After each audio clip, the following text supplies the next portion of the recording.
Yo, what's poppin' YouTube? You already know what time it is. Today I got another banger for y'all. But before we get into that, I want to let you guys know I'm doing a V-Bucks giveaway at 200 subs. So go hit that sub button if you're rocking with me, and let's get straight into this video. Okay, so the first thing I want to discuss about Season 7 is mobility.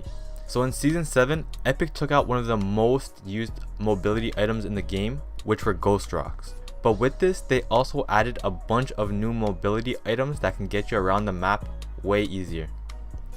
So the first one I'm going to talk about is balloons. Now, balloons are always a pretty good mobility item you could use if you need to run from like the storm or something, and you could also use them to negate fall damage. However, the one downside to them was that you couldn't do anything else while holding balloons. In the new Season 7 update, they decreased the balloon stack, so you only have 10 balloons now. But now you could pop a balloon and have your gun out and even build. This is a really important addition because it means you can increase your mobility without making yourself vulnerable. So the next item we're going to talk about is the new zip lines. In Season 7, Epic added a bunch of new zip lines all around the map, and this has made it especially easy to get from one mountain to another. So in general, this is a pretty good mobility item because it allows you to shoot and pop heals while moving, but it's also really easy to get shot while using one of these, so I don't recommend using one in battle. While balloons, you can use them in battle just because you can build and you can use it to get angles on opponents, but yeah, ziplines, I would not recommend it. The last and probably the most important addition is the addition of planes in Fortnite. Not only does the plane increase your mobility by a crazy amount, but you can also shoot out of it. And that's not even the craziest part. You can dive bomb straight into buildings or people's structures and take 0 damage from it, which means there's no risk involved and you can take players' structures out easily. You can literally suicide bomb into people's structures and get a lucky hit on them and they'll go flying and die from fall damage. Like, this shit is so overpowered. Not only that, but if your plane gets shot out, your player will fall out of the plane with his parachute out and take no damage from the plane explosion, which means you have literally no risk of being in the plane.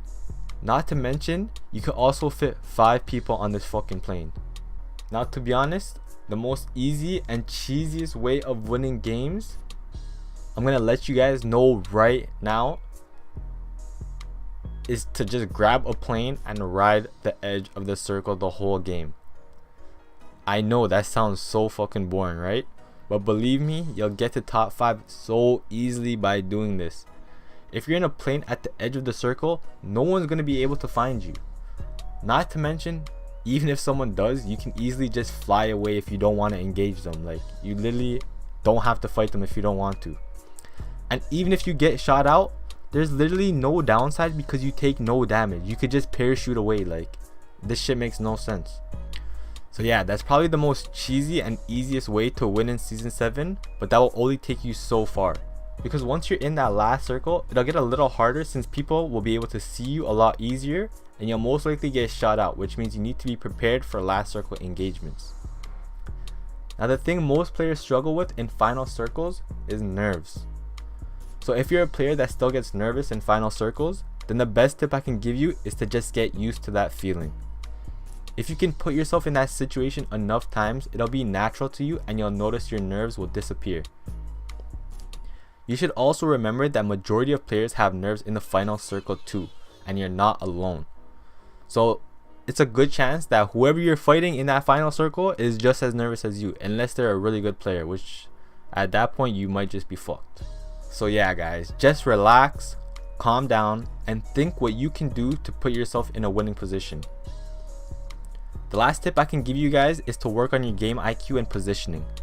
The easiest way to win the last circle is to put yourself in a position to win the game, and you do this by positioning yourself and outsmarting your opponents.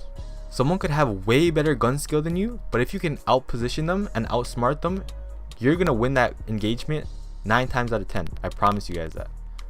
That last one time is where their gun skill is just gonna outmatch you in every single way and they just get lucky. So the easiest way to win in the last circle is to put yourself in a position to win the game, and you do this by positioning yourself and outsmarting your opponents.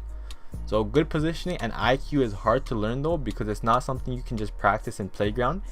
It just comes from playing hours and hours of the game. But I can give you guys some tips to help you. So the first tip I have is to always try and take high ground. If you have high ground, you have the advantage. Look for natural high ground that you can take and position yourself there so that you have angles on anyone that tries to engage you. Another tip I can give you is if you're a player that's really looking to get better, then the best thing to do to improve your game IQ is to watch pros play the game and also watch yourself. Just like pros in sports watch film, you should watch film too. Use the replay system and break down your own gameplay. If you die in the last circle, try and understand why and how you died and what you could have done to prevent it, and then work on that. You'll notice crazy improvements in your gameplay and your wins will start to increase. You can also watch any good players stream on Twitch or even watch them on YouTube, because just by watching their gameplay, you're going to notice little things about how they position themselves on the map is way different from the average player. So if you can watch that video and learn something from it, then yeah, by all means go do that. But yeah guys, that's all the tips I have for you guys today. If you guys did learn anything, if this video did help you out, please leave a like, subscribe, turn on those post notifications, leave a comment down below of what you guys want to see from me. And once again, thanks for watching and I'm out. Peace.